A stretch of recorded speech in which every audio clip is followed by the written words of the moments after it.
Bueno, seguimos adelante, el Modo País. Está con nosotros Daniel Pérez, director nacional de empleo. Será en los próximos días el subsecretario del Ministerio de Trabajo. ¿Cómo le va? Buen día, gracias por haber aceptado la invitación. Buen día, muchas gracias por la invitación. Bueno, lo primero que le consultamos es cómo viene monitoreando esto que se da en la empresa COPSA. Estamos en un paro de 24 horas que decretaron los trabajadores y la situación parece bastante complicada. Sí, es una situación complicada, como bien decían los trabajadores, es una situación que es de larga data, ya tiene más de 10 años. Desde el Ministerio se ha intervenido en varias oportunidades y en este momento se está procesando una negociación que está a cargo de la Dirección Nacional de Trabajo, en particular del doctor Federico Dabreda y Santiago Torres, director y subdirector, están muy compenetrados con este tema y a su vez, tanto desde el Ministerio de Economía como desde el Ministerio de Transporte se están evaluando tener una mirada más general que permita tomar medidas de fondo en todo lo que tiene que ver con el transporte suburbano, que puede incluir tarifas y algunas otras cosas para que se solucione el problema de un modo definitivo y no solo... Claro, porque esto se repite cada tanto. Claro, y no es una buena cosa, sobre todo para los trabajadores, pero no es una buena cosa en general que constantemente hayan este tipo de episodios. Entonces, la empresa viene planteando que hay dificultades en el sector. ¿Hay otras empresas que estén en situaciones como en una situación como la que tiene COPSA? Como la situación de COPSA, que yo sepa, por lo menos no hay ninguna que esté en esa situación. Esa es la más dramática. De hecho, si ustedes miran los conflictos hacia atrás, que algunos es una forma de mapear, ustedes justamente pueden ver que a cierto tiempo, de modo recurrente, COPSA ha tenido algunos problemas, aunque es verdad que a veces las empresas tienen momentos en que tienen dificultades. Por eso, como decía, se está también analizando desde el Ministerio de Economía y desde el Ministerio de Transporte una mirada más de todo el sector suburbano para tomar medidas que sean de fondo y que permitan decir, solucionamos, pero por un buen tiempo además no tenemos más problemas de este tipo. Es interesante también concentrarnos en el empleo y en lo que sucede con la población más joven, ¿no? ¿Por qué se da que los jóvenes en general, si uno mira en lo que es la comparación con el resto de la población, están más desempleados? ¿Por qué cree que pasa eso? Y bueno, son varios los motivos. En primer lugar, sí que el problema del empleo juvenil es un problema en el mundo. O sea, esto se discute acá y lo discute Francia, lo discute Alemania, lo discute todo el mundo. Esto no quita que no sea un problema para nosotros y hace muchos años que es un problema. La tasa de desempleo juvenil es el triple de la tasa del desempleo nacional. Hemos logrado bajar la tasa de desempleo nacional, hemos logrado bajar la tasa de desempleo juvenil, pero esa relación de 3-1 se mantiene siempre. Algunas de las cuestiones tienen que ver con, por un lado, con el tema de la formación. Acá, y por eso es muy importante esto de la reforma educativa, hay un divorcio muy grande o una distancia muy grande entre lo que el sistema educativo enseña y lo que el mercado de empleo demanda. Lo dicen en general los empresarios, que ese es uno de los grandes problemas que tienen. Por tanto, avanzar en la reforma educativa de forma de acercar, de reducir esa brecha lo más posible, y digo reducir porque nunca va a existir la eliminación. El mercado de empleo siempre va más adelante que el sistema educativo, pero tenemos que preparar a los jóvenes para eso. También tiene que ver con que en nuestro país en general, lo que fue la primera experiencia laboral siempre fue muy difícil.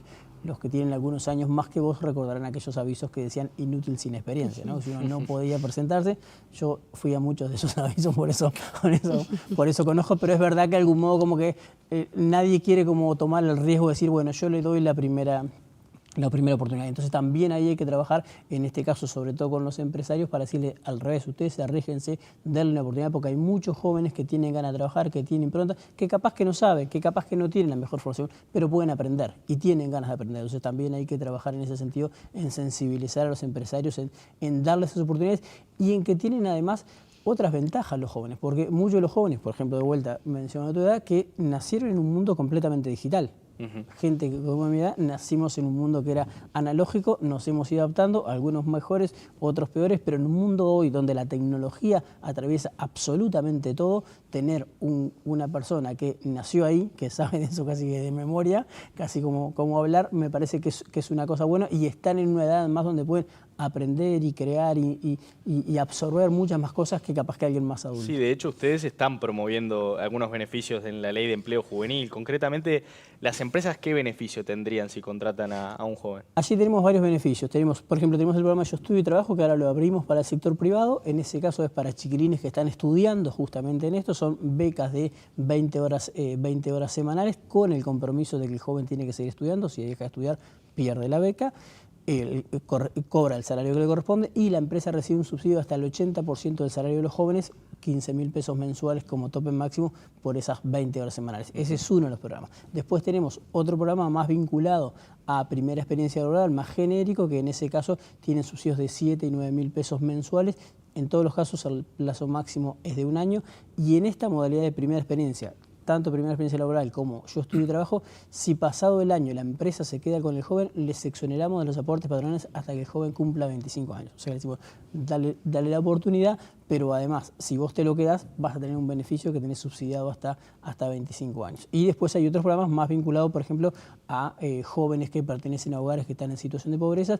Ahí el subsidio puede ser del 60% del salario si es un varón y del 80% del salario si es una mujer, con un tope de 34.000 pesos mensuales. ¿Y se han acogido los empresarios a estos planes? Se han acogido, no se han acogido tanto como nosotros quisiéramos. Siempre nos pasa cuando hacemos presentaciones de la ley, que lo seguimos haciendo, que siempre dicen, che, qué bueno que está esto, ¿cuándo empieza a funcionar? Y nosotros, bueno, tenemos que insistir más porque no hemos logrado que suficiente cantidad de empresas hayan adherido, más allá de cuando uno lo cuenta, le dice, che, qué bueno que está esto, pero bueno, se ve que ahí hay un tema de que no logramos comunicar o de llegar a todos, más allá de que se ha hecho alguna campaña de bien público, hemos hecho muchas presentaciones en todo el interior del país, pero bueno, hay que seguir insistiendo con eso y agradezco la pregunta porque también viene bien justamente para que más en un canal como este que lo ve todo el país.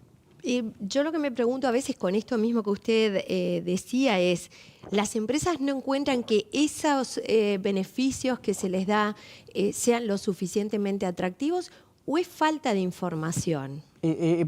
Falta de información, diría más. O sea, que hay que trabajar más la información. Sí, es un problema más de comunicación, si se quiere, de nuestro lado hacia ello, porque lo que digo, cuando hacemos una presentación nos pasa eso, que los empresarios nos dicen, che, qué bueno que está esto. ¿Y se adhieren? Y algunos adhieren y otros no, porque, a ver, una cuestión que tiene esta ley es que el empresario, si no tiene un puesto de trabajo para crear, claro. Si no necesito un periodista, no voy a contratar porque tengo beneficios. Claro. Si necesito uno, sé que tengo ese beneficio. Ahora, sabemos que hoy hay empresas que están en esos lugares donde hay yacimiento de empleo, donde hay oportunidades de empleo. ¿Ustedes hacen un trabajo enfocado fuertemente a esas empresas? Porque quizá en vez de lo genérico hay que focalizar en esas que demandan. Hacemos de los dos tipos, porque hay de las que a veces las que demandan, por ejemplo, el sector TI también requiere conocimientos muy específicos. Entonces, por ejemplo, el problema del empleo juvenil muchas veces justamente da que los jóvenes que no tienen empleo son los que no tienen información. Entonces hacemos hacia los dos lados, hacia esos lugares claramente, y de hecho con la CUTI, con la Cámara Uruguaya de Tecnología de la Información, hemos incluso realizado algún proyecto en conjunto, con Carlos Sacle y con todo ese equipo, pero también hacia los otros sectores porque es la situación y porque además muchos de esos sectores de alta demanda, por ejemplo el caso de tecnología de información, está muy concentrado en Montevideo. La realidad del interior es bien distinta y ahí, por ejemplo, los centros comerciales son muchas veces los lugares donde la gente busca conseguir empleo y los generadores de empleo y una cosa así que hemos logrado es que muchas microempresas se vayan adhiriendo, que no generan, si uno mira cada uno, muchos puestos de trabajo, pero sí hemos logrado ampliar la cantidad de empresas que tienen ese sentido y también de algún modo es una forma de apoyar a la microempresa a que continúe, porque la microempresa es la que muchas veces no tiene la espalda suficiente si no tiene un apoyo por parte del Estado para generar un nuevo puesto de empleo. Daniel, muchas veces se habla de bajar las tasas, ¿no? De los uruguayos que salen a buscar trabajo y lo encuentran o no lo encuentran. Hoy un uruguayo que está desempleado sale a buscar trabajo y lo encuentra. ¿Qué trabajo puede encontrar? Bueno, el trabajo que hay es muy diverso en todos los sectores. Claramente hay sectores como logística, recién hablamos de tecnología de la información, todo lo que tiene que ver obviamente con el comercio y todo lo que tiene que ver con lo digital, ¿no? El e-commerce, por ejemplo, ha crecido mucho. Sí, ahí juega un papel muy importante la capacitación, ¿no? Sí, exactamente. Sí, pero también hay algunas... Cuanto menos capacitados ustedes, menos posibilidades tenés, ¿no? Exactamente. Por eso yo decía que esto de avanzar en la reforma educativa es muy importante en ese sentido, porque lo que más se necesita justamente es determinados niveles de conocimiento que ahora no se tienen. También es importante lo que se llaman con las habilidades transversales. Y una cosa que las empresas nos plantean mucho seguido, que a veces es un reclamo, digamos, de las empresas hacia los jóvenes, es esto de ir a trabajar todos los días, ¿no? A veces lo que pasa es que contrata a un joven y viene un día, al día siguiente faltó, después... Lo que se llaman las habilidades blandas. Exactamente. Entonces, tienen que ver con la puntualidad, con el trato, con la asistencia al trabajo. Por eso el programa Yo Estudio y Trabajo se focaliza mucho en eso, en lo que tiene que ver con trabajar en equipo, con empatía, con la orientación a resultados, con el compromiso, justamente para fortalecer esas habilidades que no importa en qué trabajemos, no importa si tenemos 18 años o 52, igual son habilidades que se van a necesitar. Daniel, y también... ¿y qué trabajos hoy hay, por ejemplo, disponibles? Que me supongo que ustedes tienen algún monitoreo.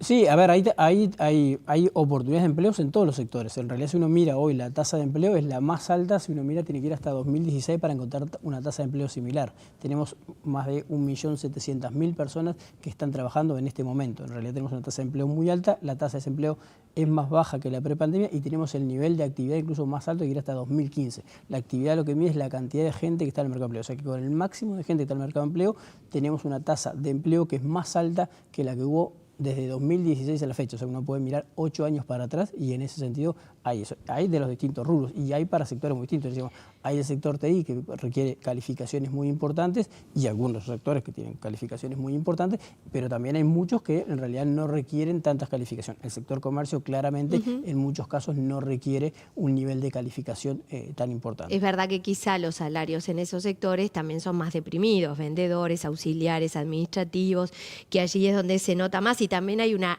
falta importante, por lo menos es lo que dicen las empresas que se dedican a selección de personal, en líderes. Y ahí me voy a un tema que tiene que ver con esto de jóvenes y pobreza. Sabemos que los jóvenes, tanto hombres como mujeres, tienen que acceder al mercado laboral normalmente muy temprano. A los 13, 14 años muchos ya están trabajando. Y esto impide que su trayectoria educativa se desarrolle, y lo que venía diciendo Miguel también, o sea, menos capacitación, menos salario y menos oportunidades. ¿Qué estamos haciendo para que las empresas permitan que haya una capacitación en aquellos jóvenes que quizá han tenido que salir de la formación de secundaria, de la formación formal, para que sí puedan acompañar? Porque la reforma educativa es para los que están hoy en el sistema educativo, pero hay otros que ya están saliendo o ya están fuera. ¿Qué hacemos ahí con esa cantidad de jóvenes que se quedan con trabajos de baja cualificación y no acceden y cada vez van a acceder menos porque muchos van a ser sustituidos por la tecnología? Y agrego a esa consulta, ustedes están trabajando en también una propuesta que asumo que tiene que ver con esto, que es la creación de una especie de LinkedIn del Estado. Quizás ya nos puedas explicar y bueno, responder también a esa inquietud. Bien, ¿Cómo es eso? Lo primero, una corrección nomás. En realidad, los menores de 16 años en Uruguay no pueden trabajar. ¿Con autorización? No, menores de 16 años no pueden trabajar ni con autorización. Pues están trabajando y lo sabemos. Bueno, si es esos casos hay que denunciarlos porque es ilegal. Eso es lo que se llama trabajo infantil y en Uruguay está prohibido. Pero chiquilines que tengan 13 y 14 años no pueden trabajar. Qué importante que sepamos que no hay autorización posible para eso. La autorización para los menores, que ocurre a partir de los 15 años, se hace a través del INAU, que entre otras cosas lo que evalúa es si el trabajo que va a hacer no es peligroso para el joven, y entonces hay trabajos que no puede hacer en ningún caso, puede hacer una persona que sea menor de edad, entonces se mira en cada caso. Por ejemplo, un vendedor o alguna cuestión como eso sí claramente puede hacer, pero por ejemplo con trabajar con elementos tóxicos o dañinos o químicos, etcétera, no podría ser. Incluso muchos vinculados al sector agro tampoco se pueden hacer porque pueden haber riesgo de, no sé, se sube un caballo y se cae, ese tipo de cosas.